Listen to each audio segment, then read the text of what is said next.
right. Hey everybody, welcome back to Conversations in Pop Culture, and we are back in the saddle once again for another season. And I have a sponsor for this episode, and this episode is sponsored by my friend Paul Gomez, who has an exciting new book out with masterful art by San Espanina, Gargoyles vs. Demons in an epic battle, and every story has a beginning. This one starts before that. It is prequel to Aurora. It's now available on Kickstarter. I actually am a backer of this book, and I'm super excited for it. And I can tell you one thing about Paul, and I'm not being paid to say this, but he does deliver his books to you. So if you are concerned about not getting your book, Paul will get you your book, and there's reasonable pricing with all of that. But that's pretty much his book. It's going to be a great book. I'm super excited for it. And he's almost fully funded, which is really cool too. I think he's like $70 away from fully funding. So definitely check it out, everybody. I can't recommend it enough. And if you want to know more about that book, Thursday, he's coming on this show, so we're going to be talking about it massively, and I will read his ad purposely because I think it'll be funny. But anyway, enough about that, because I have with me comic creator JD Calderon, I think for like the fourth time. But I think we've only released 3 interviews. Okay. Well, I think second time. Maybe it's the second time. I don't know. Everything gets blended together. It's so weird now. But welcome back to the show. Thank you, sir. Thank you for having me. But I wanted to mention about that guy, Paul Gomez. I had him on my show, and let me tell you, he was the most he was great. Paul is a fantastic guy. I like that guy. He'll be back on my show on the 16th. So there you go. Oh, he's great. He's a great creator. He's a fun creator. He's got a bunch of fun stuff coming out. But enough about Paul. This is not about Paul. God damn it. This is about you and what you got going on. And obviously, you have the 3rd volume of the Oswald Chronicles currently being funded on Kickstarter. And there's a lot of stuff with the Oswald Chronicles. I get a little confused because there's volumes 1, 2, and now we're on 3. There's been a bunch of stories, main stories. There's been some side stories. I think there's been some prequel stuff as well.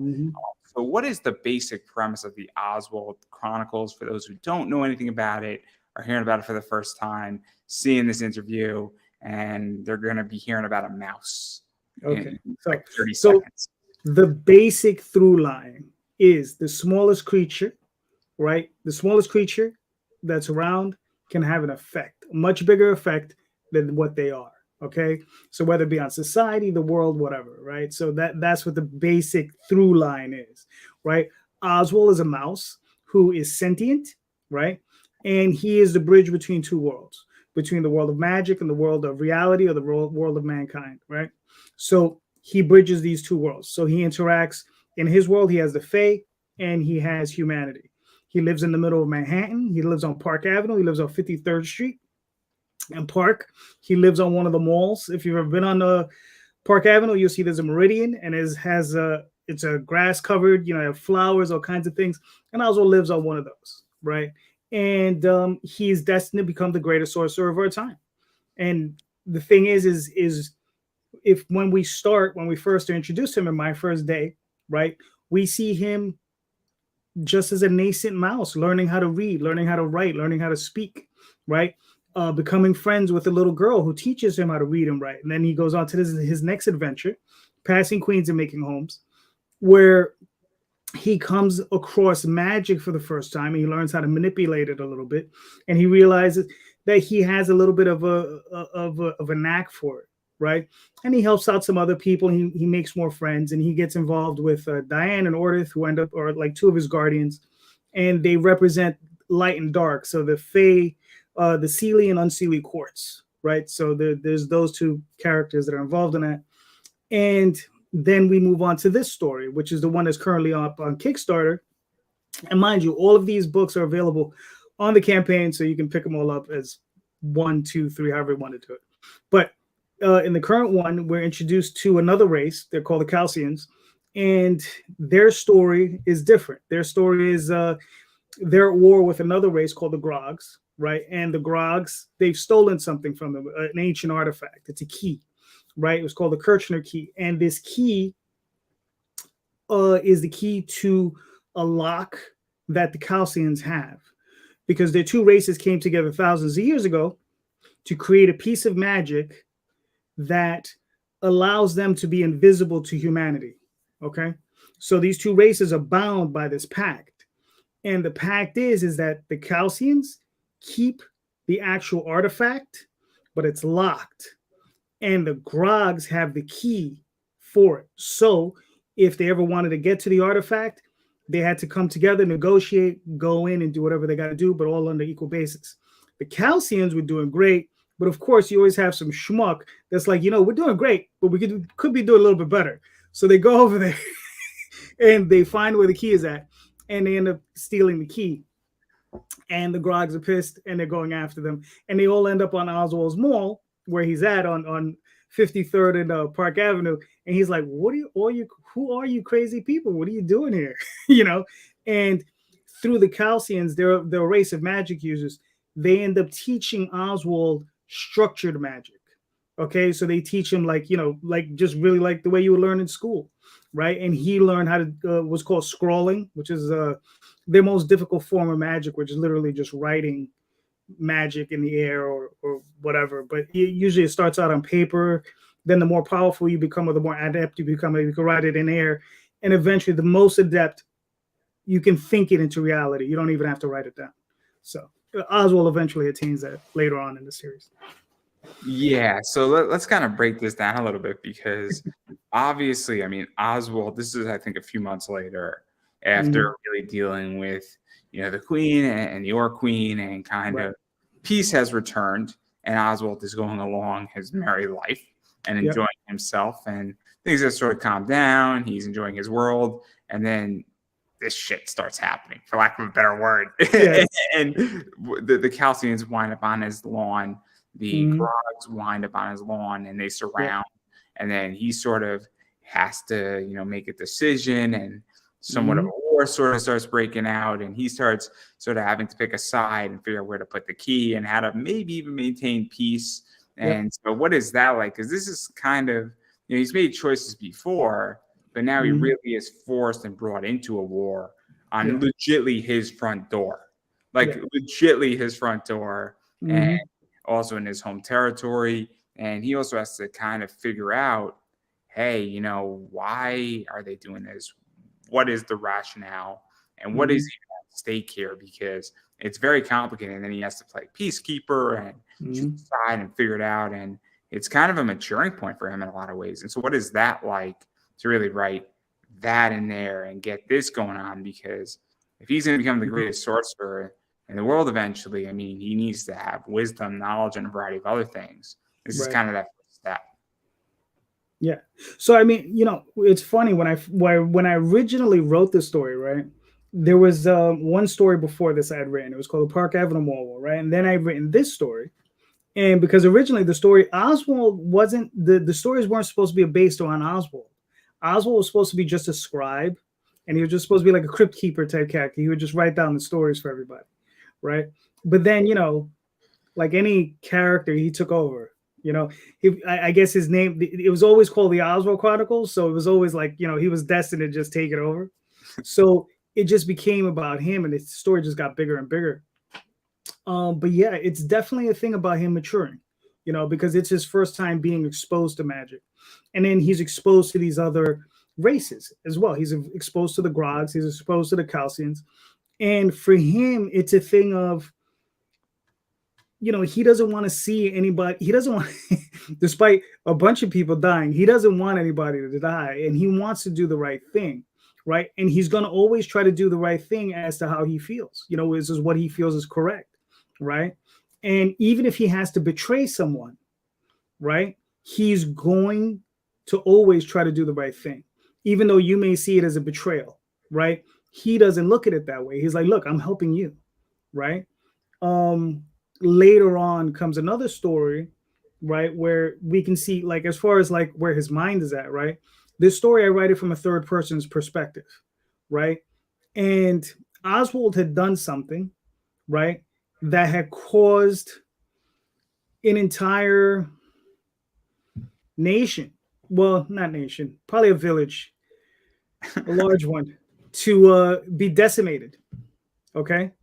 But the thing is, though, is Oswald did it because it was either that or billions died, right? but the effect on this person from this village, right, doesn't see it that way, right? They're not on in the know of everything that happened, right? So they're after Oswald. They're seeing all of. Eventually, Oswald causes a lot of destruction, right? Because he's after something, right?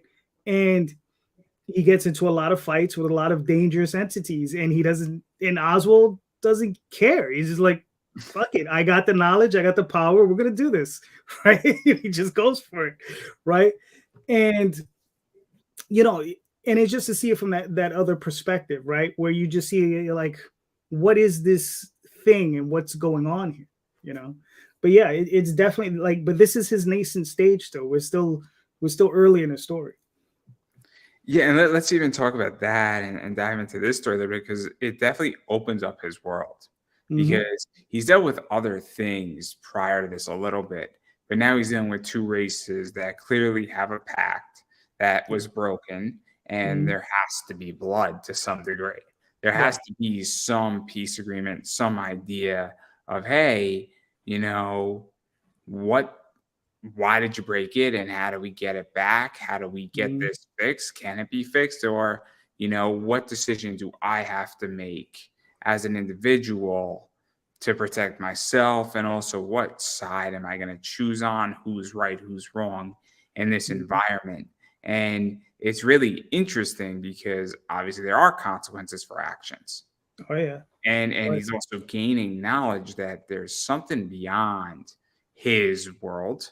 There's other creatures out there. There's other species out there. And what is that like for him? Because there's also an eye opener in a lot of ways. And he's also learning new magic and learning other things and really, I guess, growing, not just in magical power, strength, choice making, but also in knowledge and realizing that, hey, there's so much more beyond where I am currently at. Yeah. I mean, it's all of that. You know, he's growing and he's, you know, discovering like, you know, who he is, what's his path, right? And where he's gonna wind up, you know, because by the end of the story, he ends up becoming a practitioner of magic, right? So that's, you know, his change that happens in this story. You know, I don't want to give away too much of what happens as far as the war between the Calcians and the Grogs and what happens, but you know, that, you know, he has a definitive effect of what occurs between the two races. Yeah, and to even dive into that too, and not so much the story, but I'm a huge fan of Ruby.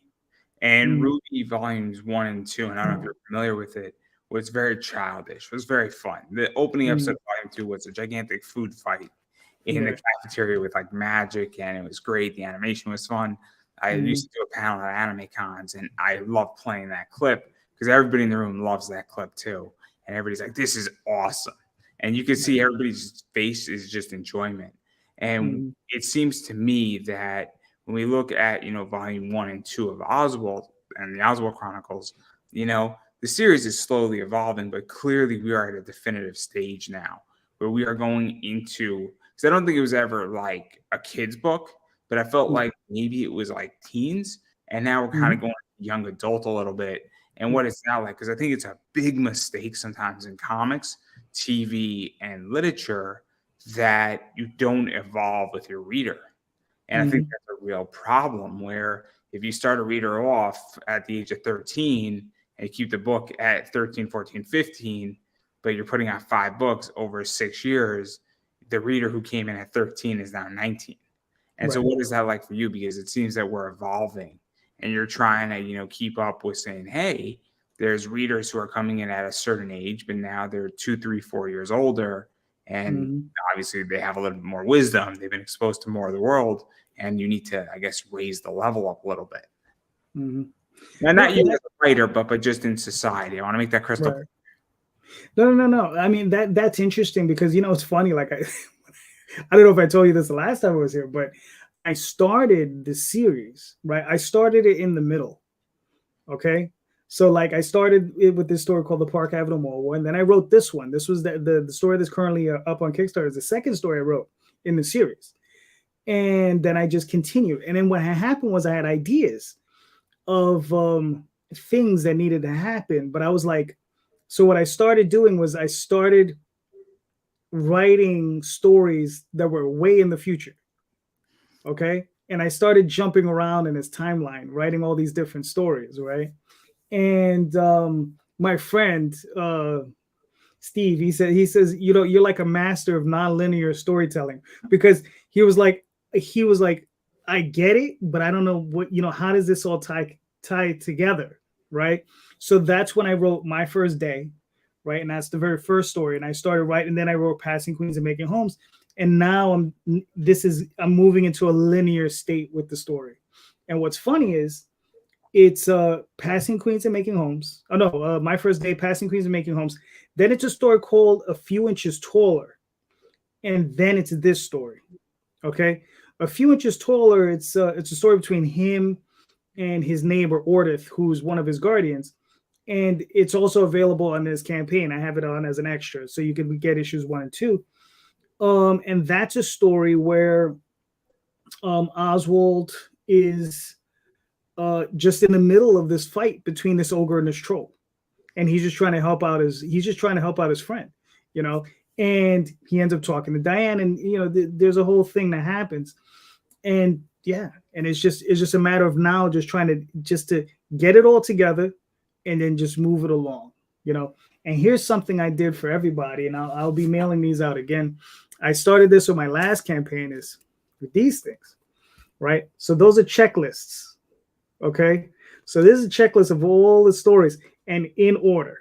So if you if you're ever confused, you go to the checklist and you're just like, okay, let's just go down the checklist, and you know exactly where you're let's at. actually talk about that too, because I'm a huge Zenescope fan. And for Mhm. the longest time, and I think it was the biggest and fairest criticism of them, is there was no checklist, no order, no bio on any of their characters. And they Mhm. just went through a major website rehaul Right. maybe 4 or 5 months ago, and they put a bunch of that stuff up together. Oh, Because cool. when you have legitly 90 issues of Robin Hood, and you have Mhm. 90 issues or 70 issues of Van Helsing, where in the hell do you start? Right. Because it's hard to tell where you're supposed to start. Do you start in this trilogy? Do you start in this trilogy? Do you start on issue 1 of this one? Which one came before what? And Mhm. it doesn't overall change the story. I mean, obviously, if you're being introduced to Robin for the first time, there's certain things that are going to define her. But it's very important, I think, that once you have a lot of content, that you really provide somewhat of a guidance form saying, Yep. hey, look, this is a jumping in point. This is Mhm. not a jumping in point. You're going to be confused where this is issue 5, but it really is sort of a new jumping in point. Versus Mhm. issue 3, you're in the middle of a dogfight or a gunfight, or you're in the middle of a magic fight, and you're going to be confused Yep. on what the hell's going on because you missed the setup. And so, what is that like in that idea? Because I think that's brilliant in so many ways and so helpful because I'm one of the people that'll be confused. And Mhm. I do research on every one of my guests, and I'm still confused. Right. No, I got you. What's funny is because I've had people ask me, and then there have been times I would just post it on my website, on the Oswald Chronicles website. I would post it, but as things move on, you know, it moves down the list, it goes down the scroll, right? So that's why I was like, you know what? I finally have to make a definitive list, right? That I'm gonna mail out to everyone with the Kickstarters. So I'm like, you know, here you go. And here's the thing with his life. He has 3 portions of his life. He has his first life. He has a second. He has his first life, which is basically on the mall, right? Then he has his life in Dream because he eventually goes into Dream, and he spends the equivalent of about 80 years in Dream. Okay, and that's where he grows up. So when he imagine stepping into Dream at the mental age of a 20, 21, or maybe a 19 to 20-year-old, right? And when you step out, 2 weeks later, you have the knowledge of someone who's lived 80 years. Okay. So he was um, a husband, a battle mage, an emperor, a conqueror. he's done all these crazy things while he was in Dream, right? And a father, grandfather, the whole 9 yards. But but when he comes out 2 weeks later, like he was in a self-induced coma, and when he comes out, he is, back on the mall in his 20-year-old body, but he's had this huge existence and he has this huge knowledge base. Like I said, that's a little bit later on. It's the image that's right behind me is him getting married to his wife in Dream, right? Let's talk about that too, because obviously, I mean, this is massively expansive.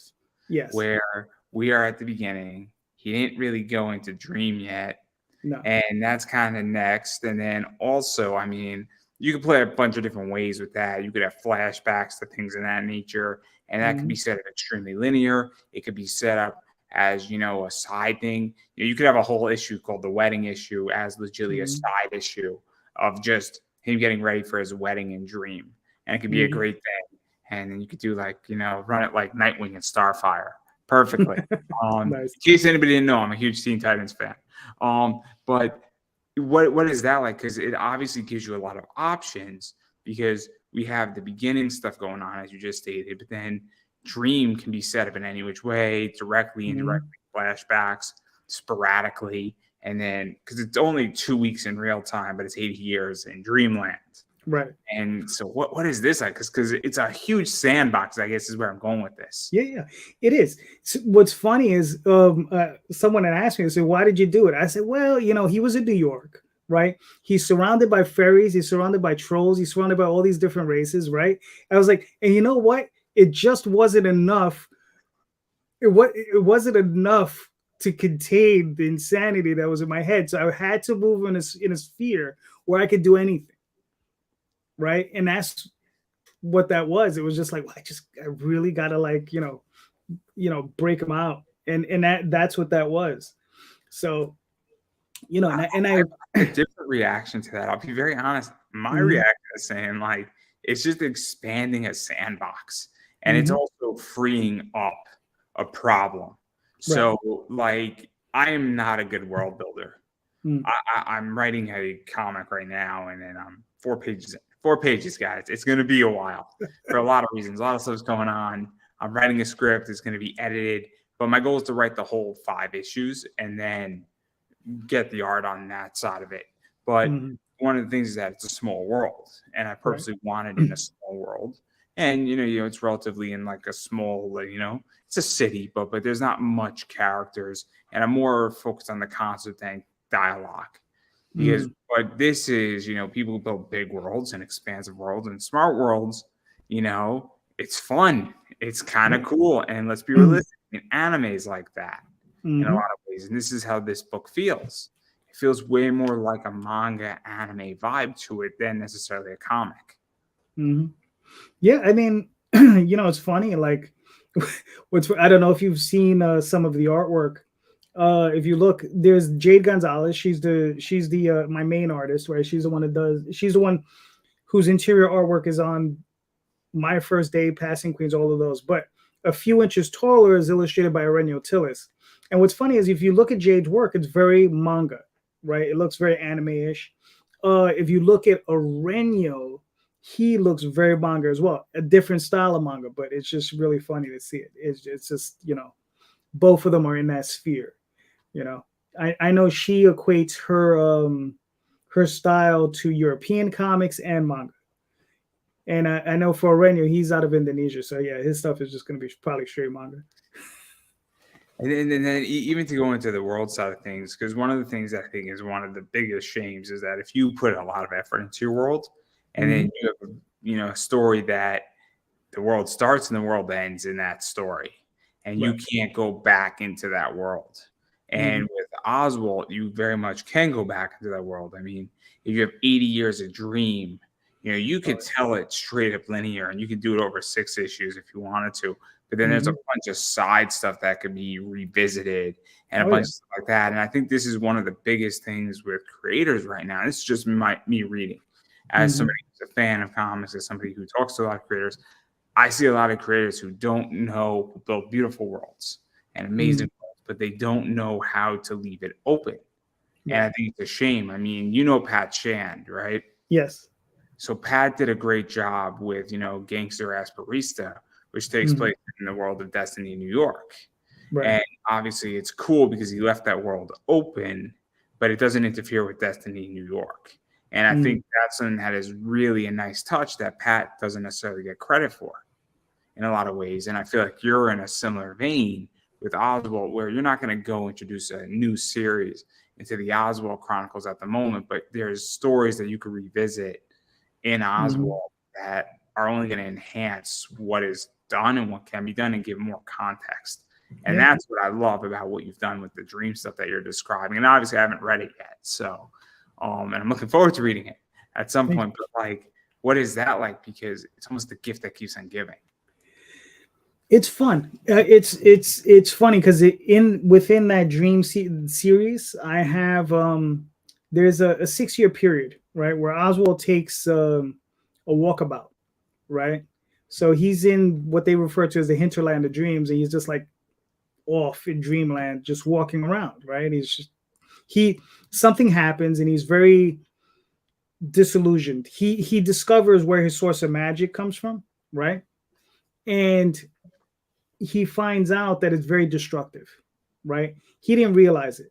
The Calcians, when he first learns from them, they tell him, they says, you have to be very careful.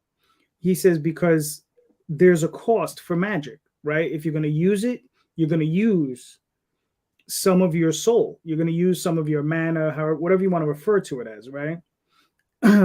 Oswald's like, okay, but he never feels the pain of what they refer as the Calcians refer to as the draw, meaning you drawing your energy out of you to cast these spells. Oswald never felt that. Okay. And then he finally discovers why. And while he's in dream, he's in a war, right? And his people, the Mar, are going to be destroyed, right? There's a massive army in front of him, and he casts this huge spell to destroy the other army. And it's a massive spell. And then he looks up and he sees, he's in dream himself, but he has this flash of visions where he sees all of these people dying on Earth, right? All of these humans who are not waking up, because what he does whenever he casts a spell is he doesn't use his energy. He uses all the energy of the life force around him. Okay. So if he casts a big spell in a city like New York City, like, he might be costing every person in the city 10 seconds of their life, 2 seconds of their life, 20 minutes of their life, so on and so forth. Okay. So he never realized that up until that point. So then it caused him at that point to try to relearn how to cast magic and use magic. So that's why when he comes out of dream, he's very stingy in the way he uses his magic. Like, he can destroy just about anybody who's in front of him, but he won't do it because the cost, he knows a lot of other people are going to die if he does that. So he learns how to redirect magic. He learns how to save magic. That's one of his big things, is he will, if someone casts a spell at him, he learns how to trap it. He learns how to manipulate that energy, and he learns how to recast that spell without having to use any more energy. Right. So yeah, so it's one of those things where it's just like, the character just evolves in that fashion. I don't mind saying that story because that story was already put out.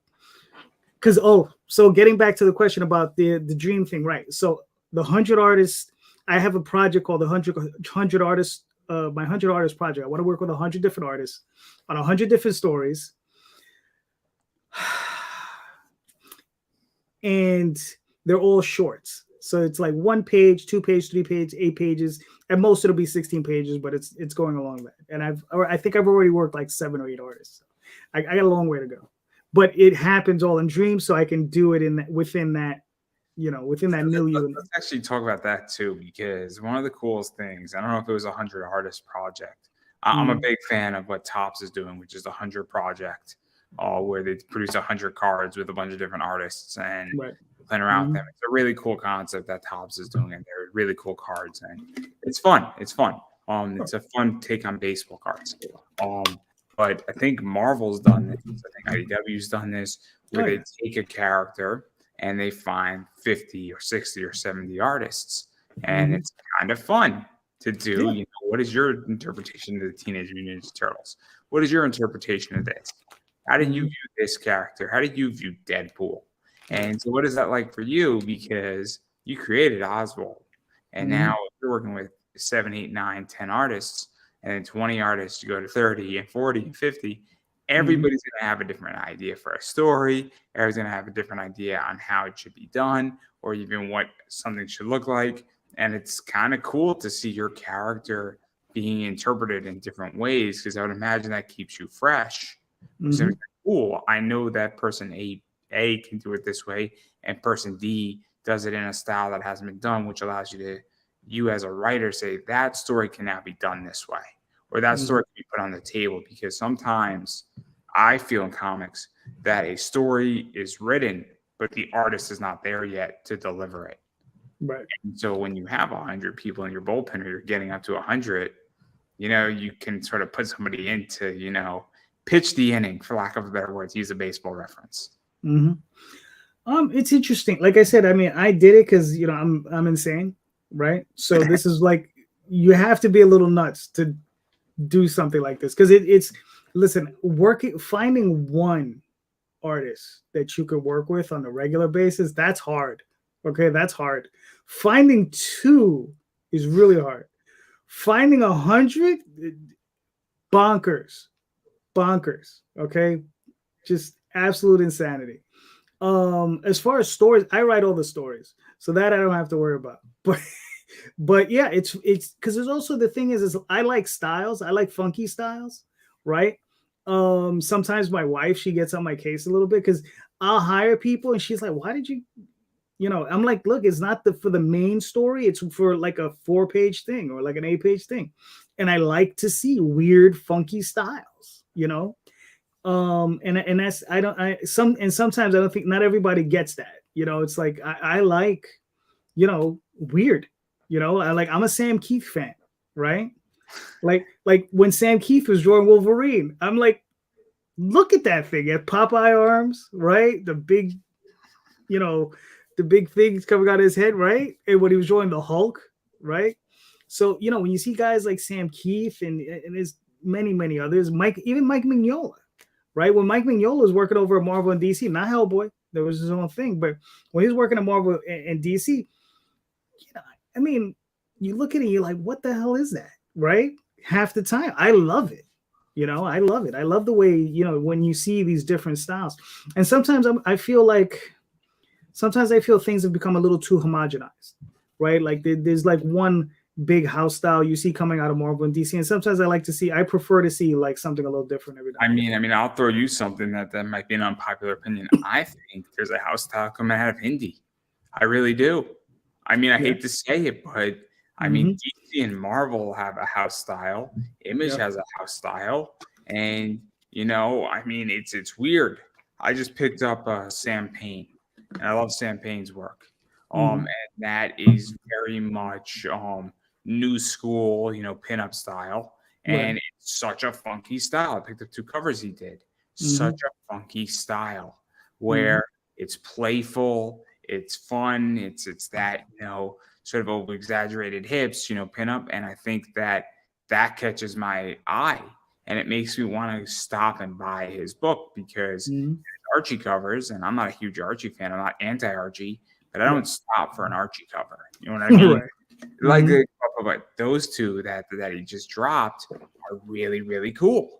And I think this is one of the things that funky styles, definitely, at least for me, I've stopped on books on Kickstarter, just scrolling through, being like, that style is weird. Let me check out what this is. And I don't know how to feel about it, but honestly, at this point on Kickstarter, you need to have something that's different.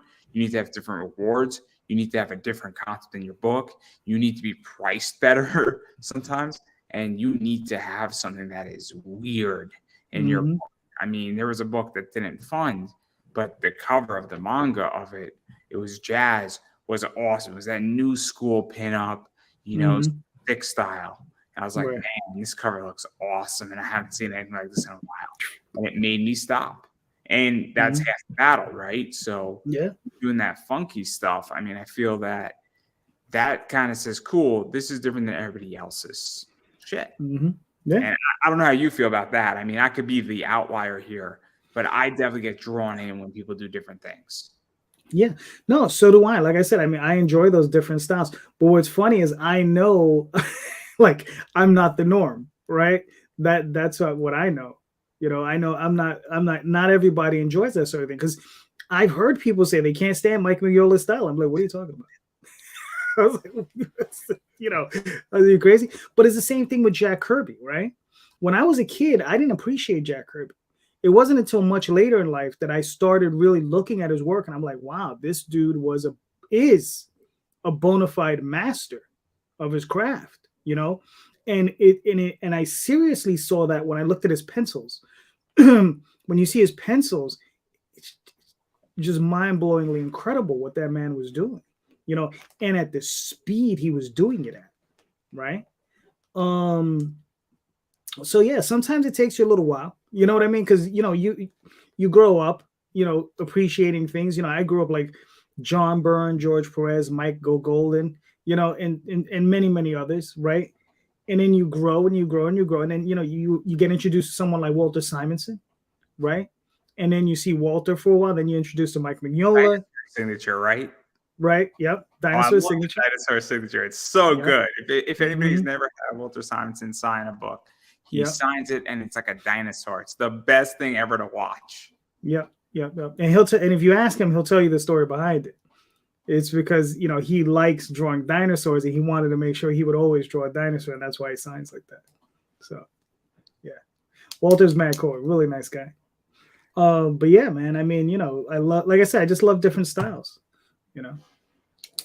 So let me ask you a follow-up question, because I'm now actually curious. Do you also feel that, because I'm looking back now on certain styles, and obviously I'm 30, so I'm a little bit younger than you are in comics. I grew up with some weird stuff. I mean, my first graphic novel stuff was Jeff Johns on the Teen Titans, which was a good time for comics. But I also grew up in a manga, era where I was buying manga every weekend, and my parents used to bring me to Barnes & Noble and bought me manga. And it was awesome. Those are the good days. Those are the good days. Yeah. This is how I know my parents are decent people. Yes, good people. They're still alive.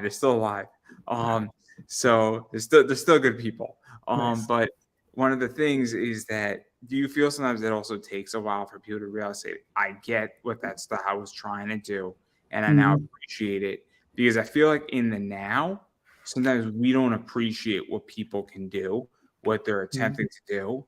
And this is how I feel about Steph Wilson. I mean, maybe Steph Wilson's not the best example, but Steph Wilson's style, I think in 5 years from now or 10 years from now, is going to be looked on very differently. We're going to be like, I get that this was trying to redefine and bring back this new school, exaggerated, Betty Boop style stuff, but in a modern era. And I think it's somewhat being recognized as that, and people like it, but I don't think people fully appreciate what Steph has done in a certain way. And so do you feel that's also part of the issue, where in the now it's sort of hard to determine what somebody is actually doing and what they're trying to do, versus when we look back 10 years later, it's like, that's what this was trying to do, and this is what it really meant, and it actually changed and pivoted, not the whole industry, but a piece of it. Right. Yeah. I mean, that's the thing. But I think it's not even so much a thing of now. That's a thing of always.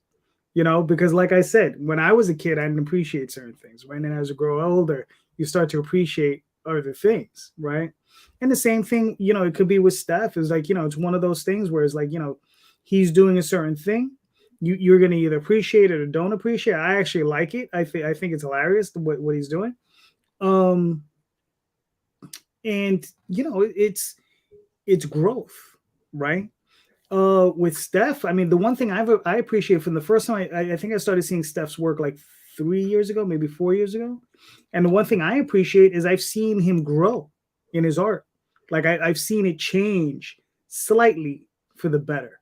And that's the one thing I really like, is that I see him getting better as an artist. And I really, really enjoy that, because it's so fine, those changes. I love it.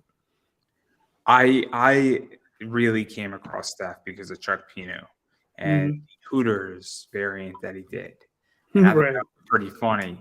And I thought it was funny because it could be Hooters or Looters, but they both apply. And I Right. thought it was a fun, cover. And then I've also, when it's other covers, and I think Steph's humor has actually gotten better. And his concepts have gotten better in a lot of ways, where you have one bat when she's clothed, and you have all these other bats when she's unclothed. And I think it's brilliant. And I think it's very cool. And I think that there's little touches that really, as you were saying, definitely haven't made improvements. And I don't think it was any bad. I also think that people have gotten it. And I think when he first started doing it, people didn't necessarily get it, but I think people have become more attuned to it. I also think that there's been big campaigns that he's been on that have really helped. But I think it's very interesting, and it's one of those styles that I think in 5 years from now, 10 years from now, people are like, oh, I get what this was doing. And I actually think it's going to open up a lot of doors for a bunch of other people to do other things. And I think it's actually going to wind up in interior, and I think we're going to get that style more in interiors. I think when we look back, Steph Wilson's going to be one of the people that was sort of the pioneer who helped to crack that door open a lot. Oh yeah, definitely. I mean, we'll see. It's like, look, like when, like I said, I was growing up and I grew up with Byrne and Perez and Golden, right? And then when Todd McFarlane showed up, it was like, wow, because it was so different, right? Because you got Byrne, right, and also John Buscema, right, and guys of that era, and then you have somebody like Todd McFarlane, and that style was just funky crazy, right? Because like Jim Lee, as good as he is, Jim Lee is, Neil Adams, but with, just a little different. I could use a WWE analogy for Jim Lee. It's a famous promo. I mean, it's missionary. I'm sorry. I'm a Roman Reigns fan, and that's his take on John Cena. It's missionary over and over again. And nothing against Jim Lee, but it's kind of traditional DC. It's good. I don't think Jim Lee is like the poster of DC and is arguably one of the best ever. But it's not like it's not like it's funky. It doesn't stray off like Todd McFarlane. Yeah, and I think that's what it goes down to. If we were to go, Todd McFarlane is like Sami Zayn, and Jim Lee is Roman Reigns. There you go. All right. Well, if there was ever to be a poster person for DC, I would say it was Jose Luis Garcia Lopez. I don't know who that is. He's. Let me put it to you like this: he's so good. He's the only person that could fill in for George Perez. That's how good he is. I'm gonna have to look this person up now. Yeah. He's the guy they had do all the style guides for DC. He did all the original style guides for DC. He's an older gentleman, still around, still drawing. I saw him in Miami a few years ago. Must have probably in his 70s by that point, but he's still drawing. And the guy, master. It's unfortunate he hasn't drawn more than, hasn't drawn more things. But I think he spent a lot of his career doing like advertising art because it just paid more. But if there was ever one, that's him. But if you ever see like DC art on like a box or something, it's usually his. It's not always his, but it usually is his. Yeah. The last DC that I've seen on a box was when they had DC characters on like catalog cereal as superheroes, and it was awesome. It was like Cocoa Puffs was the Flash. It was hilarious. Yeah. Well, I mean, I don't know. Yeah. I mean, if they had the actual Flash on it, that was probably his artwork. So they had like the freaking Pelican who's the Cocoa Puffs guy in like a Flash costume. It was the funniest thing ever. I didn't even look at the box. I legitimately just put it on my like right next to my stove, and every time I went to work, I would stare at it before I left. It was awesome. It was a great piece of art. It was amazing. It's absolutely amazing. It's the That's funniest thing ever. yeah. No, that's cool. But I think it's the funniest thing. It's probably not for somebody else, but my sense of humor is all wacky, and I'm well aware of that. But I thought it was funny. I thought it was funny. And then Mhm. Ivan Reis was on a cover, but Ivan Reis is a beast.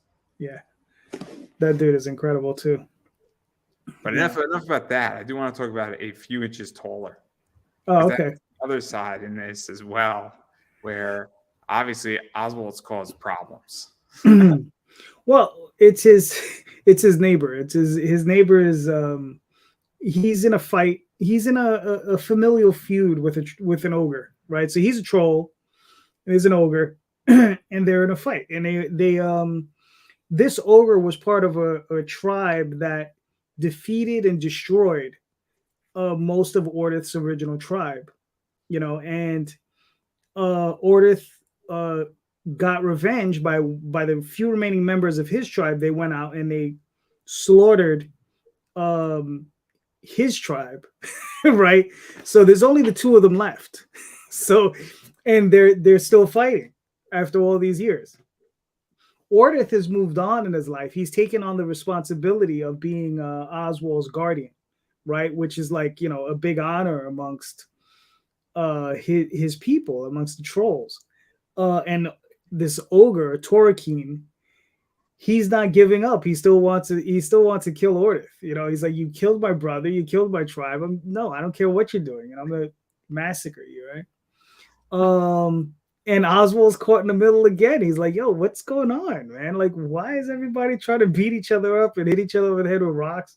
What is this?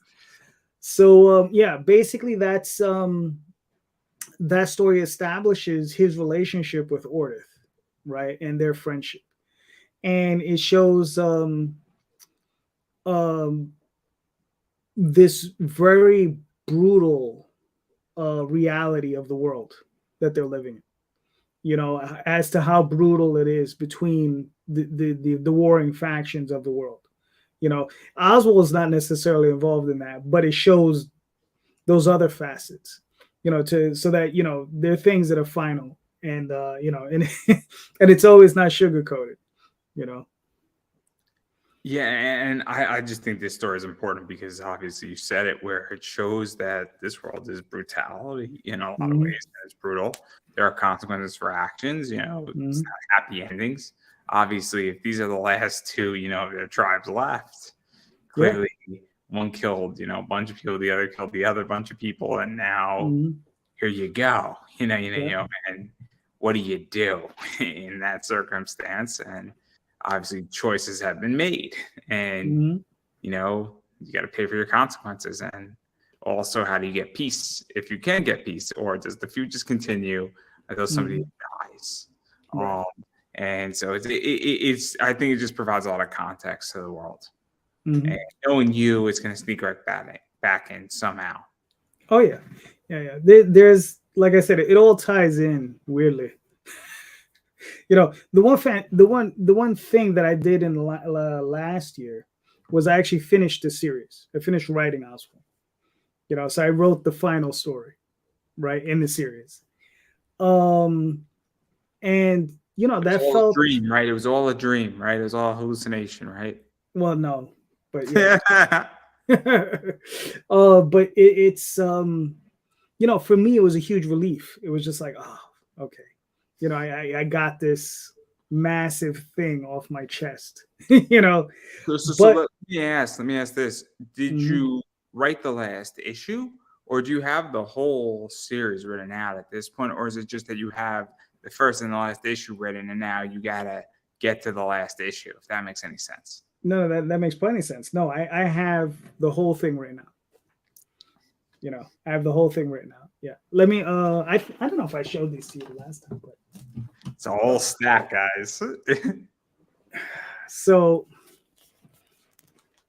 that's, I don't know, 5 of the last, like, these are what's in these books is the final 5 stories of the series. I wouldn't say issues, stories, because they're arcs. You know what I mean? Because Some issues are one shots. Some of them are two. Some of them are four. Some of them are eight. You know, so it just depends on the story. But yeah, I mean, yeah, and I wrote all those on the subway, coming back and forth from work. So it's just like I would just be on the subway just writing. So yeah. So what is that like that you have it all planned out? Because that seems crazy to me. Like obviously, I mean, I'm writing my first, and Mhm. I'm finding time in between everything else that I'm doing in my personal life, and so, but I don't even think I'm ever gonna be at that stage where I have an ending plan. I mean, I want to write a series that I want to just keep it going forever. Mhm. I don't want to end it because I'm a big One Piece guy, and he gave an interview, and he said, "I only want to write one series, Right. and and this is it. This is One Mhm. Piece is the only one I want to write and finish with. I'm not interested in creating another one. Whether Right. that changes or not, I don't know. But what is that like to know that you have it all written? I mean, to me, it seems so like finalization. Like it would bother me as an Mhm. individual to know that now we have a beginning, middle, end all written. Like I feel like, cool. Now it's a chore to get it all arted out. It's funny. I don't consider it a chore to get it all arted out. You know what I mean? The only part that's chore like is making sure I have the funds to get it arted out. Not the actual getting of the art, because I love that. I love getting the artwork. And I love negotiating. Like right now I have two artists working on two separate stories. I'm about to start working with a third artist in a third story. So, and the thing is, here's something. So in total, there are 47 Oswald stories. Okay. 7 of them are pure prose. I will not be making them into comic books. Okay. Pure prose. I just won't, I will not be converting them. I will not be changing them. So that means what is it? There's 39. Was it, what did I say? 47? No. So there's 40 stories that are comic book stories, right? And I think I've completed 13 of them. Like they've already been illustrated. So I still got, you know, another 27 to go. I guess the way I view it, and maybe I'm different, is that to me, it seems that every time I complete one, I'm getting closer to exiting this world. And that Mm. would make me sad as a Oh, creator. And like I feel like that's why it would be like a chore. Like I'm like, great, now I'm getting closer to the end, inch uh, by inch by inch, and it's like cut by 1,000 deaths. And it would drive me mad because I would want to be like, maybe I'll wait 2 years to release it because I don't want my baby to grow up and go to college, get married, and have right. and that's how I would view it. And so that's why, like, I don't mind planning 5 issues at a time, but I don't Mm-hmm. want to. If I know I'm gonna have 50 or Mm-hmm. 100, like I don't want to plan that far out ahead because I don't want to let my baby go. It's like Right. I want to let my little baby girl go out into the world so quickly. It's a scary place. Mm-hmm. No, it's funny. I was like, I'm looking forward to it. I'm looking forward to the ending. I'm looking forward to, like, finishing that final word balloon and printing that final book. I'm looking forward to that. It's something that you know, I don't know if you're. I mean, I've said it before. Is like, my big thing, my big ambition is to have them all big giant omnibuses. You know, it's just like, here's a big Chihuahua killing omnibus. It's like it's 10 pounds a book. I don't know. Maybe if I ever get to that point, with what I'm doing, if I ever get that far, and who knows, maybe I'll do 5 issues, then I'll be done. I don't know, but maybe Mm-hmm. I'll have a change of heart. But like the way I see it is that, like, yeah, that's just me at the moment. That's where I'm at in my Mm-hmm. headspace. Is that like I'd be sad, but because it's great that you're done with a story, but it's like I spent a huge chunk of my life doing this, and now I'm Oh done. yeah. Kind Oh of yeah. sucks. Like I had a blast Mm-hmm. doing it all this, and now it's like it's not I for me mean, to end it. Is my point. mind you, I started in '93. Okay, that's when I started. Oswald Chronicles, you know? So, I mean, what year were you born in? You're 30, right? 93. So there you go. That's how long I've been working on it, you know? So for me, it's because for me, it's the accomplishment of just getting that much work done. I mean, I'm already about 1,500 pages in, you know, actual artwork, you know? And I mean, it's a lot of work. And that was the last time I might be up to 1,600 by this point. So, yeah. I don't know. I have a different view, but then again, I'm also an outsider, and it could very well be that in 3 years, when potentially I'm 4 or 5 issues in, my opinion might change. But Mhm. again, like with this show, I'm almost 500 interviews, maybe even 600 interviews in, and I Right. started 10 years ago, and I have no intention of stopping Mhm. because I'm gonna probably die doing this. Where I'm gonna be in the middle of an interview and you're just gonna see me collapse. And I guess I'm like, "You there, Andrew?" It's gonna be great. I don't want to go out any other way. But the Right. point is that you know there's not finalization with this show. Mhm. Where I will be 70 and I will be doing this show. I will be 80 and doing this show, and I'll be doing this from hospice with this Mhm. show. So there you go. So and it's because I don't want to let it go, and it's like I don't Yeah. know, but who knows? Who knows? Maybe I'm the odd one out, but Yeah. Well, see, my ambition was that I would be done writing it by the time I'm 55. So I'll be turning 54 this year. Um so yeah, so that portion of it has been covered. Now by the time I'm 65, I want to be done with all of the artwork. Okay? So I got 11 years, you know, to get that portion of it done. But the thing is, it's not like I'm going to be finished with writing. I have other things that I'm working on. So, I mean, still have Tall Tales to finish up. I still have to do the third arc on that one. That's another 12 issues there. And then there's other stories that I'm working on. I'm working on something with C. Michael Lanning that'll hopefully come out sometime later on this year. Um, it's crazy. and then there are other projects that I want to bring back. There's a project called Dreamweavers, which I really want to bring back. You know, there's something I was doing in the early '90s when I first started, and it'll probably be 8 issues, but I want to finish it. You know, and I spoke to the original artist Matthew, my old partner, and you know, he he'll probably be involved a little bit in it, but hopefully just to do covers and stuff. But he hasn't drawn comics seriously in years. But it's a shame because he's an incredible artist. But yeah, you know, like there's more to do. Wild. That's wild. But I did want to back out of all this. I'm going to talk about rewards in a second, but Mm-hmm. I am curious because you do a lot of trade paperbacks. I Mm-hmm. think you've done some floppies too. I Oh yeah. think you've taken a break from some floppies for a while. And what is this like? Because the market has changed in a lot of ways, and Mm-hmm. it's gone, both directions at the same time. Where there's a huge collector experience on Kickstarter with floppies, a lot of variants, a lot of things like that. But also, Mm-hmm. people have come to the conclusion saying there's a huge graphic novel, surgence going on as well, where people want Mm-hmm. more content, they want content faster, and they're willing to pay more, or the same amount of money for a graphic Mm-hmm. novel, and or what would I like to call a miniature graphic novel, which is 64 pages or 96 pages in sort of Mm-hmm. a bound book.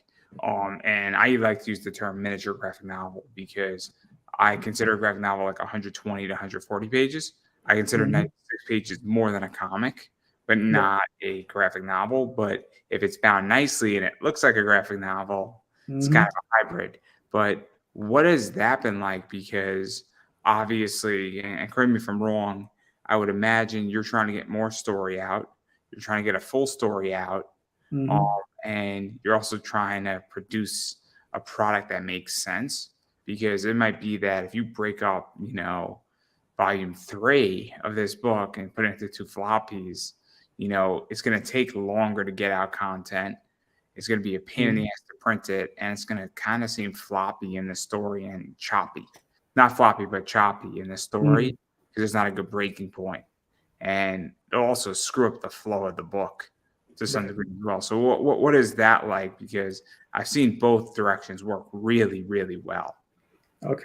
I'll explain my business model, right? And here's one here's here's one where everyone can decide on their own if I've done this correctly or not, right? So basically, my business model is, and this story has already been printed as floppies, so I've already done it like that. I've printed them as floppies, and now this is the trade for it, right? And it's basically a graphic novel because it is one complete story.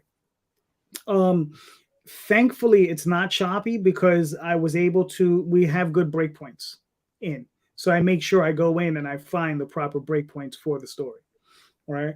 Um, but it's one complete story. But what I'm doing is I got the artist to produce the artwork, right? And it's in black and white, right? And then I print them first as comic books, right? And then once that's done, I produce a trade, right? Later on down the road, we may see these same comics come back in color, right? And they'll come back as single issues in color. And then they'll come back again as a trade paperback, but in color, and then that's how I'm working it, because I've told everybody, it says these things. I mean, I'm sure you've spoken to enough creators. This stuff's not cheap to produce. It's very expensive. So I have to take every opportunity I can take to try to generate as much revenue as I can generate, right? To help, to pay for the artists. I'm literally, listen, I'm funding artists all over the world. I'm trying to get them fed. I'm trying to feed their families. So that's what I'm doing. So yeah, it's so that's my process. But yeah, Dive into that a little bit too, and not too much about who you're paying, what you're paying, all that stuff. But right. I've said this before, where one of the biggest problems in comics is the C word and not creativity. Creativity is not the issue; it's cash flow. Yes. Cash flow is the issue. Cash flow in my business Yes. is one of the biggest problems. I'm going through expansion on eBay, buying some, comic books, baseball cards, some Pop Funkos, some other things, and I'm going through expansion, which means that cash flow is a disaster. But it will stabilize, and then my business will reach cash flow, and then I'll go through growth. But there's no other way how to do it. Right.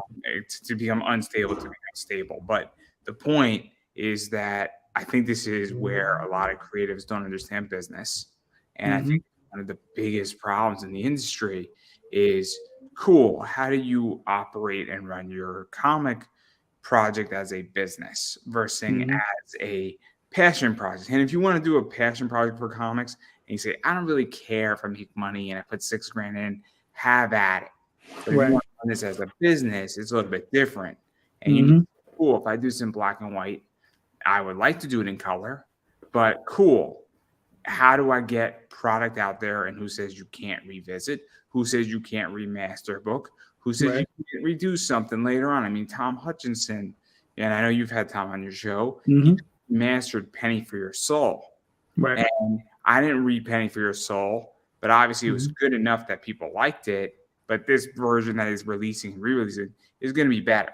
And he'll say that too. I mean, he was on my show talking about it. So what is that like for you? No one saying, hey, look, I want to get this out there because I think it's so important. And I think so many creators don't understand that you need to get your product out there and you need to get a bunch of it out there. And black and white might be the answer. Well, what I would always say is I look at two of the most successful independent creators that I know of, Wendy and Richard Pini. Okay. ElfQuest. That book, or those books, however you want to say it, has been reprinted and reprinted in every format you can imagine. They've been printed as comic books. They've been printed as trades, omnibuses, magazine size, manga size, you name it. Those two, and this is over the course of the last, 40 years. Those guys started, they were printing books when I was a kid. I could go to Forbidden Planet down, I was 12. And I remember picking up the magazine, Star Warp, ElfQuest, when I was like 12. So they've been at it. I've been at it a long time. They've been at it a really long time. And I love it. you know, that like they show that, you know, you can constantly come back and do this. Because look, if you told me ElfQuest has printed, I don't know, let's say 5 million books. Okay, there's 7 billion people on the planet, right? Not everyone's read it. There's new customers and new clients, you know. So reprinting it is not a bad thing, and repurposing, you know, repurposing the material is not bad. You gotta have to go back and reproduce it, you know, because you want to introduce it to as many people as you can. Tall Tales, we printed as a comic book. We've had it printed in anthologies. We've printed them in mini digest size trades, right? And we've sold thousands of those things. Now we're reprinting them again as standard comic size trades, and we're in that process all over again, right? And we're just putting them out there. Why? Because, you know, we're always discovering new fans. You know, new fans are discovering us. You know, so you have to constantly. It's funny that you mentioned repurposing. So people who are on my YouTube channel and what they're going to learn in June and July is that I'm cutting up a bunch of interview stuff, and I'll take a clip that's a 2-3 minute clip, and I'll throw it onto YouTube, and I'll reshoot at the interview. Then it links back to the interview. Guess what? I'll make a TikTok out of it. I'll make a YouTube short out of it. And guess what happens? It directs traffic right back to the interview, or that creator now gets exposure and gets 700 views that they didn't have. And it's crazy. I mean, I just had a clip from an interview that I did a year ago, maybe a year and a half ago, that got 235 plays. Wow. And that benefits, you know, out of nowhere, you know, and I don't typically do, you know, things like that. But even if you get 20 views, it's now out there and you don't know when it's going to hit. And it's so interesting because it's repurposing content. And just because somebody didn't see something today doesn't mean they won't see it tomorrow. And that's what's crazy, is that I think a lot of creators don't understand that even printing an extra 500 copies of your book could be a big deal, because guess what? There's always somebody who's going to want, you know, new content. And I'll be really honest, stuff from the 70s is great. Stuff from the 80s is great. Stuff from the 90s is great. Yeah. And that stuff, you know, DC and Marvel would reprint a bunch of that stuff. And they have. I mean, The Prey by Chuck Dixon just recently went back into reprinting, maybe 6 months ago. And that's what, like 15, maybe 20 years old. It's just as good, if not better, than most of the stuff out there right now in comics. Just crazy. And I tell everybody. No, I'm sorry. Go ahead. No, you go. I speak enough. No, I was gonna say, like, you know, to your point, like Walter Simonson's run on Thor, right? How many times have you heard it? That stuff is as good as anything that's being produced today, right? And it's 40 years old at least, because like I said, that's something I read when I was a kid. I was like 10, 11 when it was coming out. John Byrne's run on Fantastic Four, Chris Claremont, John Byrne on X-Men, right? George Perez, Marv Wolfman's there, Teen Titans. Oof. You know, I mean, what was it? 1980, New Teen Titans hits the shelf. That stuff is amazing. I mean, I have a run starting at issue 50 to like issue 120 through like the whole Teen Titans. And those 70 books, not every one of those books is a home run, but a bunch of them are freaking fantastic. And you put that up against, you know, I would be hard to find in the last. Actually, that's not true. The Blackest Night would probably kick New Teen Titans' ass. But that's Blackest Night is a different beast collectively. But Civil War also is a different beast. But those are the only two things that I could think of that rival New Teen Titans in DC. And our competitor, obviously, Civil War is Marvel, but that's my point, is that you never know who's going to read it. Right. So exactly. Yeah. And that's the thing. That stuff can be printed and reprinted over and over again, as long as it's good. Frank Miller's Daredevil run, I consider a high watermark across all comics. You know, I mean, that's the sort of thing. Like, and it's funny, like, I probably reread the series every 2 or 3 years, right? I reread, you know, everything he's done on Daredevil, his Elektra stuff. I think everything between those two characters, Frank Miller for me was flawless and Marvel. And I've like seen some of the stuff that's come out later on. Like I think I read Ed Brubaker did a run on And I love Ed Brubaker's stuff. Like his Captain America one was incredible. The stuff he's doing at Image is great.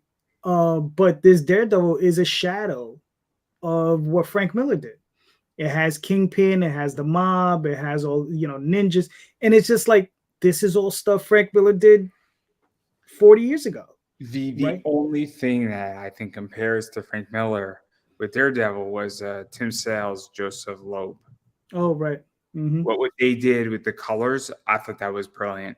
Mm-hmm. But that's also not, I feel, a truly fair comparison, because that was just sort of like a one shot or like a few issues, and then they left in a series on what Frank Miller did with Daredevil.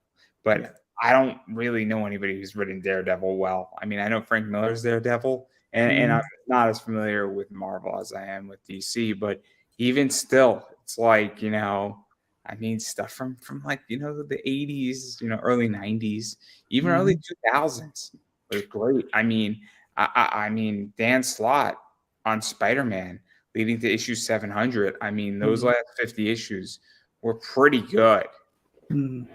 So, one of those things where I've never read any of Dan Slott's works. I'm not familiar with it. I've heard very good things about his Daredevil run. So, yeah. I mean, eventually, Superior Spider-Man is his best work. The first 12 issues of Superior Spider-Man, which is after Spider-Man, they ended it the first time after 700 issues. Some of Dan Slott's best work and some of Marvel's best work in the last 30 years. Those 12 issues, that first issue there's a scene where Doc Ock takes over Peter Parker's body. I know, guys. Sorry, it's a spoiler. You'll get over it. And it's been around for 30 years. The scene is that Doc Ock punches a bad guy who's now Peter Parker, and he almost kills him. He's like, "Oh my God, Peter's been holding back on me all these years." And it's a brilliant scene. It's brilliant writing, and it's so simple writing. And he's like, "Oh my God, Peter has all this strength, and every time he's been punching me, he's been holding back 50%. It's insane. It's because it makes you realize how strong Peter Parker really is, and what kind of restraint he has. It's unbelievable, and it's like one or two panels, and it's Dan Slott's best writing that he's ever done in 2 panels or less. And that is what we should all try to write in comics. Whether you like Dan Slott or not, it doesn't matter, because that is the last good Marvel writer, and that is the last brilliant panel that Marvel has done in probably the last 20 years. Nice. Which is ludicrous. And I will debate anybody on that topic freely. If anybody would like to debate me on that topic, you know where to find me. It's on Facebook.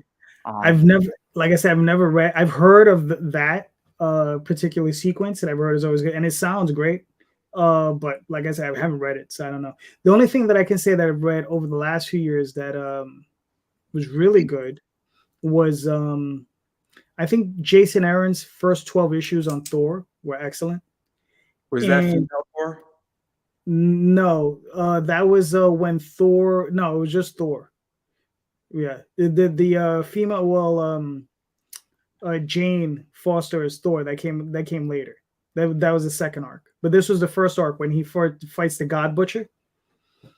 Yeah, I don't know this one. I like Jason Aaron. I really, really, really enjoyed Jane Foster as Thor. I really did, and his work on that, thoroughly enjoyed that.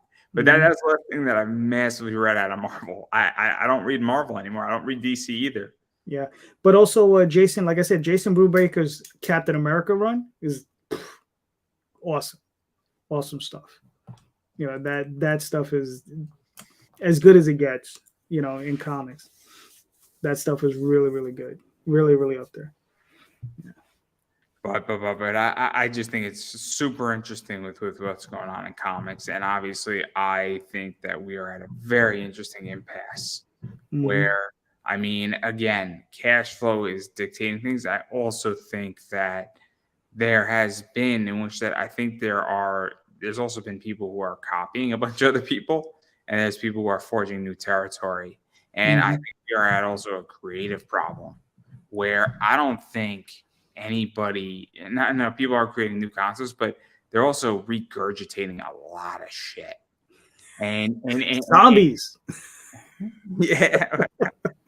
Oh no, there wasn't a show that or a comic book that redefined that age. Exactly. Did oh my god, I can't. I'm having somebody on tomorrow night who has sort of a zombie book, and it's a fun book, and I like him.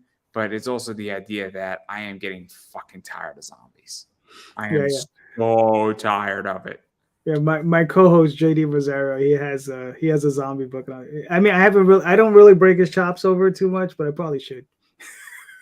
You should bring up Cap Santiago to him. That's that's a whole joke. There's so many inside jokes that I can make. Gotcha. But yeah, but I can't do zombie books. I can't do undead books. I can't do them. I mean, I interview people who are my friends who have those books, but even still, like, I'm not picking up a freaking undead vampire zombie hunting book any fucking time soon. Anybody? I really am done with those. Gotcha. I mean, unless Mike Mignola is doing it, I'm probably not going to pick it up. Even with Zenescope with Van Helsing, I'm like, I'm over it, guys. I'm over this point. I'll happily give credit to the writers. I'll happily say it's well written, but it's not for me. Like, you lost me after The Walking Dead ended at 193. I jumped off the train and I said, I'm good. I'm not going to make it to the next stop. Is how that ended. I was perfectly fine when Rick Grimes died. Sorry, guys. Spoiler. No, not Rick Grimes. I didn't finish it, Andrew. Why would you do that? wait till I run Harry Potter for everybody. Wait till I do that. Don't tell him Harry dies. But doesn't he? Just told you, don't tell him. Very, very funny moment. I was at one of my my 7th anime panel that I was hosting at a room full of 250 people, and I said, guys, we're gonna have a spoiler here.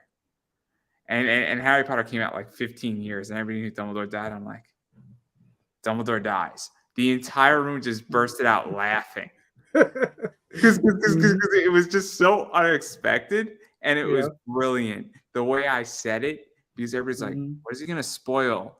And it was just not, I guess, expectation that it was epic. And so that's my favorite joke now when I have a full room, or there's a few others. But anyway, guys, Harry dies. I just want to let you know. And not Prince Harry. He's still with us. Just I love the royal couple. I love the royal couple, or the ex-royal couple. I don't know what they are anymore. Just brilliant what South Park did with them. Brilliant. So good. So brilliant. But enough about that. Now that I got you and me both in trouble on this, don't worry. You'll only get canceled twice in your life. One of them is with me, I promise. It's fine. I'm sure I've been canceled like 40 times. I haven't noticed. Well, if you get canceled and you get recanceled, it restores you back up. It's 2 negatives make a positive. Right, make a positive. There you go. I mean, mathematics, guys. It's just math.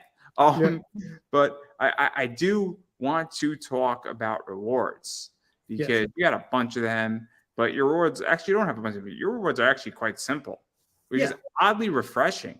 I must say, your Kickstarter is oddly refreshing because I know people's Kickstarters who have 50 rewards, and I fucking hate it. Yeah, it's too much. It's too much. 10 is too much. Yeah. Legitly, 10 rewards. Actually, no, that's not true. 10 is actually kind of perfect. 15 rewards is too much now that I think about it because it's too much choice. And so what is that like in making a simple campaign? Because I think that's a mistake that a lot of people make. I would imagine it's easier for fulfillment later on, and it doesn't confuse the hell out of me. Right. I mean, it's basically, it's just that. It's just to keep it simple, right? It's just like, because what you want to do is just, is say, look, I have the core books, right? You can pick up the older trades. You can pick up, I have a couple of catch up levels, right? I have like an extreme ultimate book level, right? And then I have all the PDF levels, and then you just try to keep it easy, right? I mean, that's just my thing. It's just like, just keep it simple, and then there are add-ons, right? And then if you want to get complicated, that's where you get complicated. You get complicated, like on the add-ons, I have t-shirts, I have pins, I have keychains, and that's where you put on all that other stuff. But you can keep the main page kind of simple. So Yeah, no, I mean, when I do my project and I got a project that might come before it, my idea is to have 5 tiers and that's it. Because I listen, want it simple. Tim Vigil, Faust, 2 tiers, right? Hardcover book with sketch. Sold out completely. Made over $100,000. Both levels sold out. That's it. Right? What more can you ask for? Simple. Legitly, I'm going with my book. I'm gonna have 2 covers, a combo pack, a PDF. That's it. I don't need anything else. It's simple. And then I'm not charging for a signature. Somebody said, Andrew, could you sketch in my book? I don't know why you'd want an Andrew Davis sketch, but sure, I'll happily sketch in everybody's book. If they wanted it, I don't have a problem with that. It'll be fun. Yeah. I can't promise it'll be good artwork, but I could promise I'll give you a sketch for free because it'll be fun. Why wouldn't I want to sketch on people's books? I could draw like a dinosaur. I could draw a stick figure. I could draw like a headless stick figure. It'll be fun. I'll have a good time drawing on like 200 books. It'll be great. I'll pick like different Sharpies. Oh, it'll be great. I'll give people like options. Oh, it'll be a blast. What color do you want to on your book? With a purple Sharpie? Oh, it'll be great. It'll be so much fun. But anyway, I digress. I know. I do want to show pictures of what you actually have. And you're gonna tell me which is which because I get confused. But I have this one. Okay, this is from A Few Inches Taller. So this is the main cover is on the left-hand side, and on the right-hand side is the alternative cover. And then there's this one right here, which I think is. That's for We Were Just Passing Through. That's the main wrap. That's obviously a wraparound cover, and this is done by Renio Tillis. This is the same artist on both of those. And then we got this one right here, which is super cool. This is the cover to Volume 1 of Passing Queens and Making Homes. And then we got this right here. That's Volume 2 of Passing Queens and Making Homes, all by Renio Tillis. He did a great job on those. And that's also a wraparound. And then I think that's a similar cover, if not the same cover. Yeah. This is the alternative cover to A Few Inches Taller. This is by Emmanuel Mannix. And then we have all this right here. Yeah. So this is Renio. This is the first issue cover to on the left-hand side, on the far hand left, that's Renio Tillis. That's the first issue. That's just the regular cover. The one right next to it, that's Ordith and Oswald. That's the alternative cover. That's by Emmanuel Mannix. And then next to that is the cover to issue 2, regular, and then the cover to the alternative cover, issue 2. And then we have this, which I think is a different series completely. Yes, this is from this is a catch-up level. So this is the prior series that I did. This is On the Wings of Deidre, and this is the covers issues 1, 2, and 3, illustrated by Jade Gonzalez. And obviously, I mean, there's a lot of stuff here. Oh yeah. There's tons of it. And then you get all the trades in there. You get obviously issue 3 or volume 3 in here. The ultimate book level, which has everything in it. I think it's got like super limited stuff in there. It's got some other stuff in there. And pretty much if you brand new or you missed anything and you want the super limited stuff and pretty much everything you've done in the last pretty much 5 years. That's more than that, but it's more like 15 years. I'm conservative in everything I say now because it is better to under promise, over deliver. I mean, that one has a lot of stuff in it, but I also have like PDF levels. Like I have an ultimate, like if you just like to read digital, I have an ultimate PDF level. It gotta be. It's funny. I have to do a count, but it keeps growing with every campaign. It grows a little bit more. So, but I'm pretty sure there's 800 or 900 worth of comic pages. There's probably another 600 or 700 pages worth of prose in there as well. So there's a lot of content in that level. So Yeah, and you mentioned this earlier, and what is that like? Because once you have a lot of content, you get looked at differently, you yeah. get respected in a certain way, and people tend to take you more seriously. And also, it opens up other doors. I mean, that's how I feel. I almost have Mhm. 600 interviews, and by the end, before this year is over, I'm gonna have 600 plus interviews. Yeah. And when all of a sudden, I'm like, hey, look, I've been doing this for 10 years and I have almost 600 interviews. I know people who have been doing, this similar for the last 5 years, I have 1,000, but obviously, all of a sudden, when I'm reaching out to a bigger guest, like, oh shit, you're Hmm. not new to this anymore. And it Right. helps. And so, what Hmm. is that like for you when you have, 15, 16, 17, 1,800 pages worth of content? And then you walk into an artist or, a writer, or you're at a con, Hmm. and well, you can, say, hey, look, this is kind of my resume. It's on my table, you know? Right. It's funny. When it comes down to working with other artists, they tend to take you more seriously. They're like, okay, this guy's been in the business for a while. He's done a lot of work. So they know it's like, you're someone to be taken seriously because you're there to do business, right? So they take you more seriously. Um, when it comes down to other creators, if they need advice, depending on the type of advice that you're there to offer, again, they take you more seriously. It's funny at a convention, it's a little different because when you're dealing with fans, you can overwhelm a fan with having too much stuff on your table. You just go to a table and it's like so much. Like your brain just starts to spurt out. You're just like, what am I looking at? This is too much, right? And that's why sometimes at shows, it's actually better to just have a few books rather than more books because sometimes it will drive a person like some people just won't even stop because you got too much. Whereas sometimes if you just have 2 or 3 books and you can make a little bundle or they could just buy the one, that's sometimes a little bit better because sometimes you can get that sale that way. But some people, it just depends on the person. Did Yeah. you also feel that it also depends on the con? And what I mean by Oh this yeah. is that different cons, different areas. Hmm. Obviously, America is a big country. Yeah. North Dakota and New York are not the same in any stretch of the imagination. They Hmm. both have advantages and disadvantages, Right. but what might, the income levels are different Right. in both those areas. I'm not going to say which one has more money. And before anybody think long and hard, and maybe you want to do some research. You might be surprised. Um, Hmm. but the point that I'm getting at is that a product that might do well in North Dakota might not do well in New York, and vice versa. Right. And so, what is that like? Also, where you know, I think people have to understand where they're going and where they're selling books.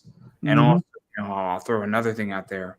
FlameCon in Brooklyn might have a different crowd than Right. New York Comic Con does. And that's Hmm. another thing too, is that maybe having 7 books in New York Comic Con might be more advantageous than having 3 books at FlameCon in Brooklyn. Yeah. Well, also you got to consider, what are your costs? At New York Comic Con, you're gonna have to have a lot of content to get over because the cost of the table is $1,400 if you're in the small press area, right? So it's $1,400. You got to cover that cost. So you're gonna have a lot more material with you. Someplace I've never been to FlameCon, I've heard of it, but that table might be only $200 or $300. So maybe you don't need as much content to cover those costs. So it just depends. And with New York Comic Con, you have a massive amount of people coming through, right? And then one of the things I really liked was they limit the amount of 4-day passes they give out. So then that way you have more 1-day passes. And what I like about that is that it forces a person, like if you only got 1 day at the show, it forces you to relieve yourself of all your expendable cash, right? You're gonna go in there. You're like, well, I got X. Like think of it like this: if you're going to a show for 4 days, you're giving yourself a budget, right? Let's say your budget's $1,000 or $200, whatever it is, right? Um, but that budget probably is not going to change if you go for 1 day or 4 days. So if you go for 1 day and your budget's still the same, you're going to blow it all in 1 day, right? So instead of having that same person there all weekend, you have different people there blowing their budgets. And that's the one thing that's why I've heard the last few years been great at that show, because people would just come in and they would just like, all right, let's just get as much stuff as we can, which I always thought was great. I've been to New York Comic Con once. I haven't been in a long time. Mm-hmm. I am personally just not a fan of it. It is a very, very, very packed con, and it is not exactly for me. Have you been to San Diego? I haven't been to San Diego. I thoroughly enjoyed going to AwesomeCon. I've been to OpenCon. I've been to a few others. I've been to WinterCon. I prefer more space. New York is just packed. I've been once to Anime NYC, and that was packed. But it wasn't as bad as New York Comic Con. And when I went to New York Comic Con, it was just not for me. And I am not a tight guy. It also doesn't work well when you physically don't walk well. It's not easy. Is the point. And so it's not a very nicest way I could put it, accessible con for certain people. And it's a shame, but I don't think it's Reed Pop's fault. I think it's just the way, I guess, the cookie crumbles, for lack of a better word. Because the Javits Center is not a good convention center. Well, it's not a big one, but I mean San Diego, which I did for like a few years running, but San Diego's massive, right? But it is also packed. Like it'll take you it would take you a good 30-40 minutes to walk from one end of the convention center to the other without any real traffic. Now, when it's packed, it take you an hour and a half to get to the other end. You just walk. And it's just like it just take you forever. Like I would walk away from the table and go buy stuff and like get a signature for Mike Mignola. I'd always go, pick up his art book or whatever. And Daphne would call me. She was like, "Get back to the table. We got fans. They need signatures." I'm like, oh. I have to like rush it. Like, it's not for me. I would rather do AwesomeCon. I would rather do a con that has a lot more space. And I got you, man. I got you. It's a choice, and I'm very honest about it. Where it's not Reed Pop's fault. I'm not faulting them. Just on an accessibility level, it does not work. It is a disaster. And I mean, I'm not interested in torturing myself for the sake of New York Comic Con. And also, I haven't been to a con in almost 4 years, and I don't know if I'm going to come back. I don't know, because to be quite honest, I don't miss it. I don't miss it at all. My business is doing better than ever, and I haven't been to a con, which is odd. Where I live online and I can get everything I want on the internet, and I mean it's crazy. I'm making more money not going to cons than when I was going. And I have more access than I've ever had to anything I ever want to buy and flip and sell. And I have more access to actually getting my own merch and bringing in my own exclusives, which is crazy too. So, I don't know if I need it. That's the other thing too, is that as somebody in this space, I don't know if I need it. And that's what's crazy. Yeah. Look, I mean, it's funny. Like Daphne and I haven't done many cons over the last few years. We've been doing WinterCon is one of the shows we normally do. We do Eternal Con, right? Because they're local. We're probably going to start trying to get into New York Comic Con because it's local. Because she was talking about going to San Diego, and I'm like, well, for what it's going to cost us to go to San Diego, we just might as well do New York, right? So. Because I'd rather, if I'm going out to California, I just want to go on vacation. I don't want to worry about a convention. I just want to go, enjoy myself. But yeah, I mean, it's one of those things where you just go and we'll see what happens. It's weird for me too, and I'm very honest. I have more access to people than I've ever had before, and I haven't produced a book. I have more access to voice actors, more access to wrestlers, more access to comic people, more access to celebrities to some degree. And it's crazy. And the only reason how I've gotten it is I've legitimately been doing this forever. And I just ask and you keep asking, and then you get one at a time. And I'll be very honest, the best thing that's ever happened to me was COVID. COVID has forced me to network through my show. And because of that, I know way more people, and a lot of people know a lot of other people, and people for the most part want to help people. Yeah. So there you go. But again, I'm not saying I won't come back to cons, but at this stage, I mean, I don't miss them and I don't need them. So it's crazy. It's weird. And I might be the outlier and I'm perfectly fine.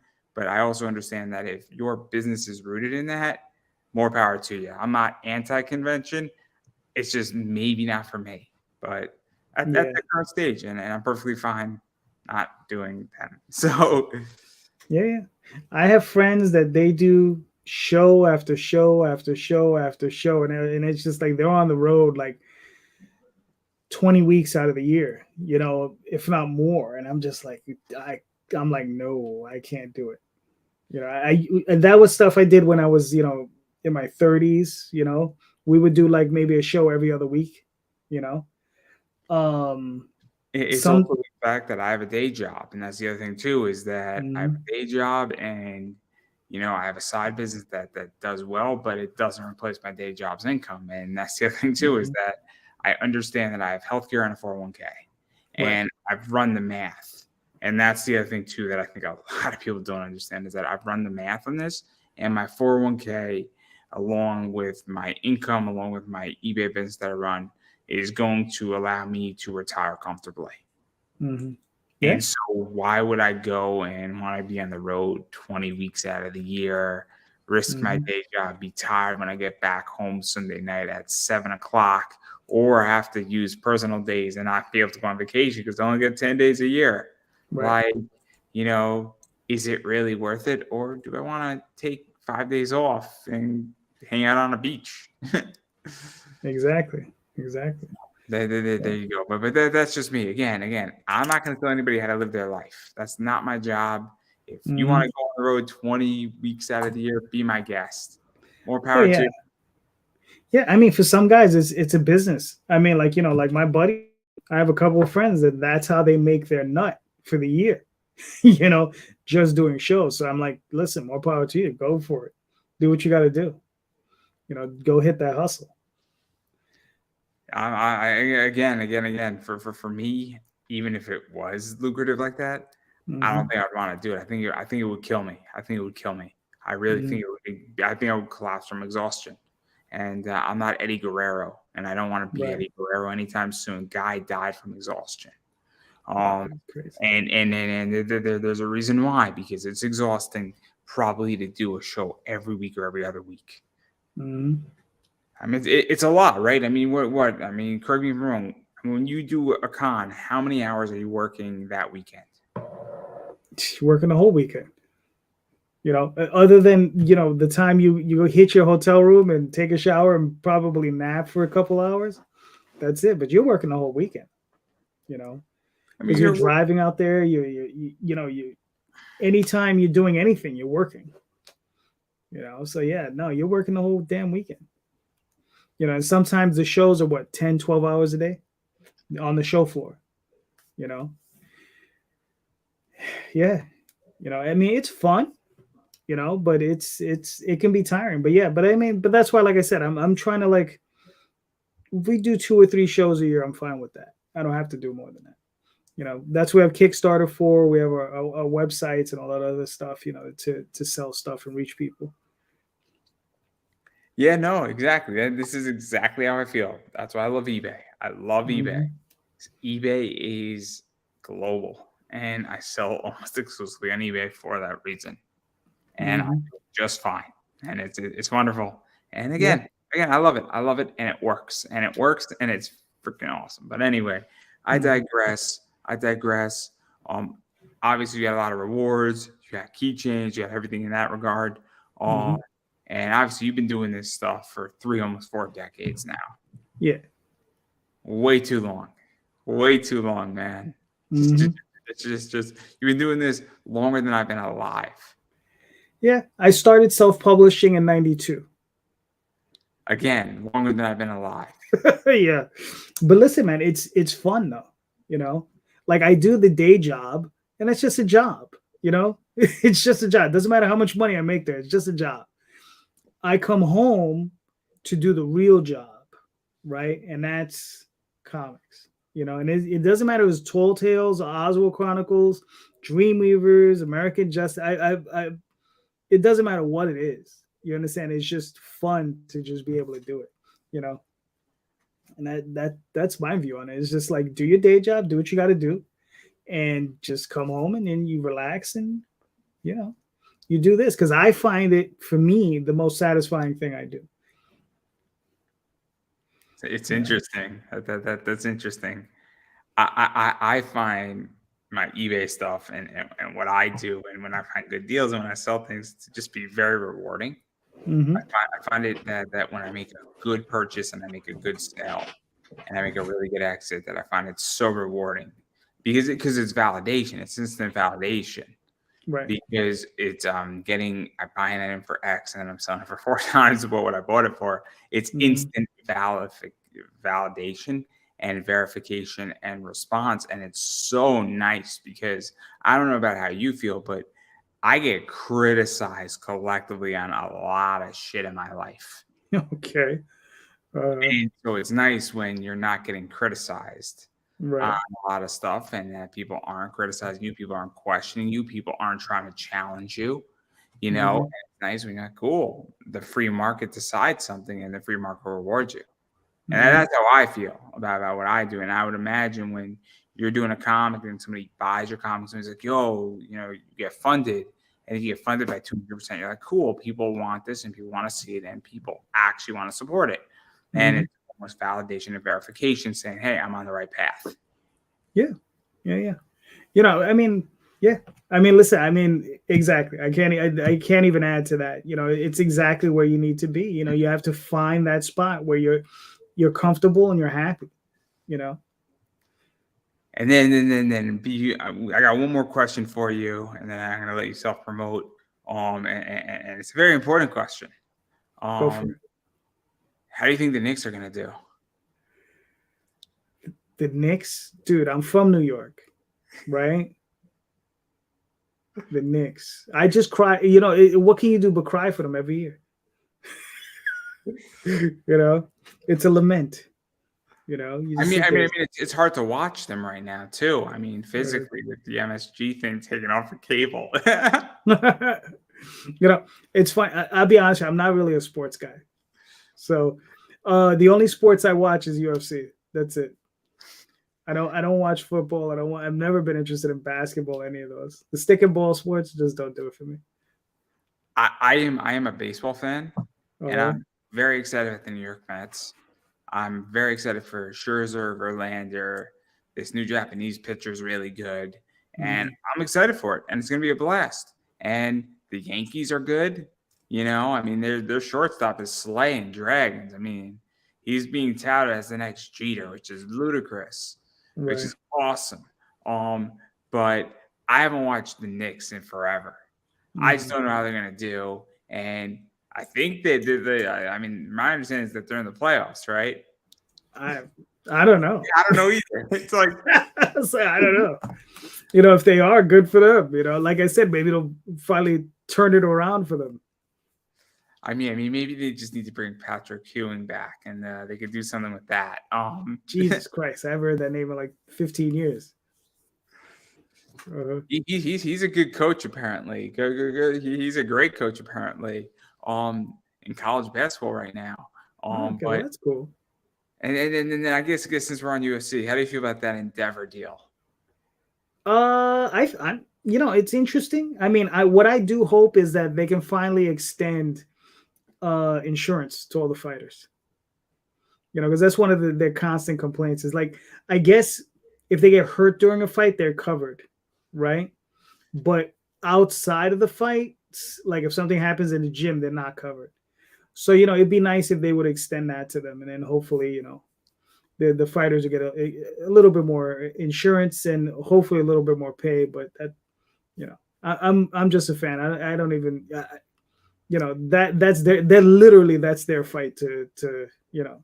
I think, I mean, my take on it, and I'm very honest with this. I think it's good. I think it's good because I think it's securing media rights, and I think that both those companies, WWE and UFC, are going to get more money for their media, and I think that both those companies are undervalued significantly, which is good because when a company's value goes up and more people are able to watch it and then get exposure to it, that's good for everybody because people get paid more.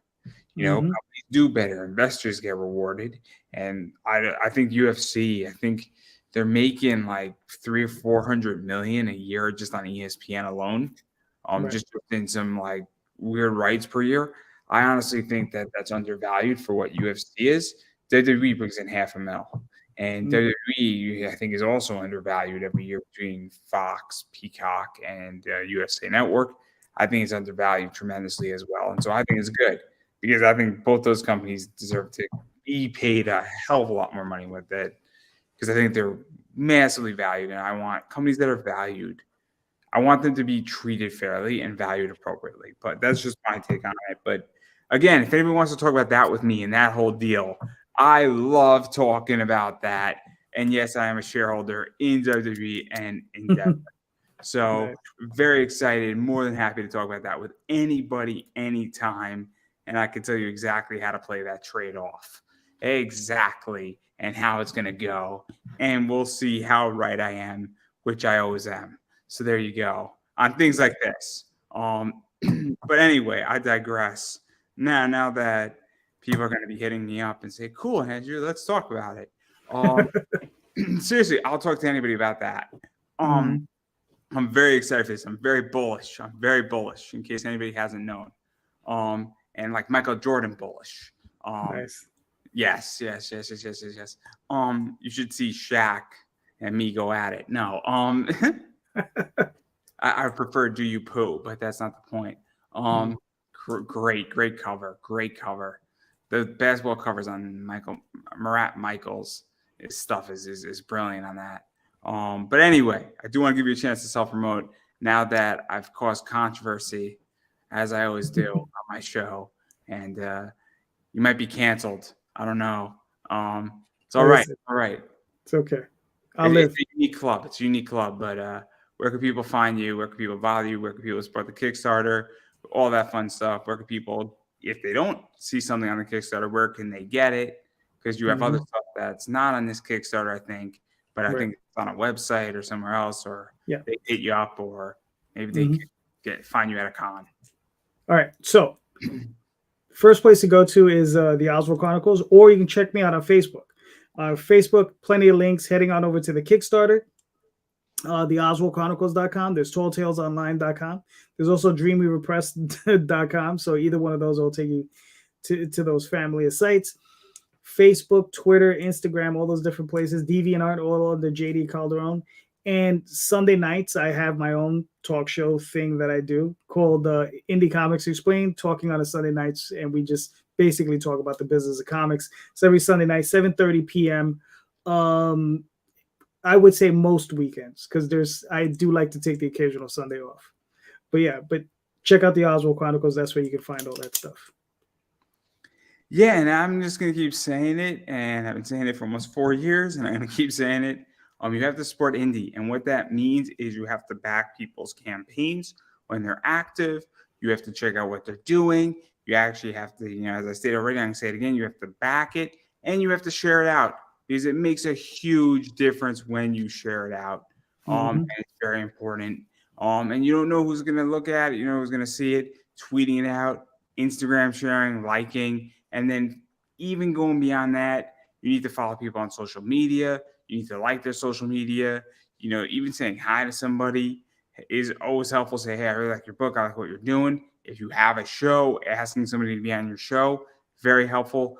All that stuff is a game changer. And even going further, if you don't like something on their Kickstarter and it's not on their Kickstarter, but you like another one of their books, you should go and buy their book if you already haven't bought their book, because that also helps, and in many ways is a game changer, because it indirectly supports what they're doing and helps them to continue. And if you like what you see and you want to see more of it, there you go. You need to support it. Also, go check out Paul Gomez's prequel to Aurora.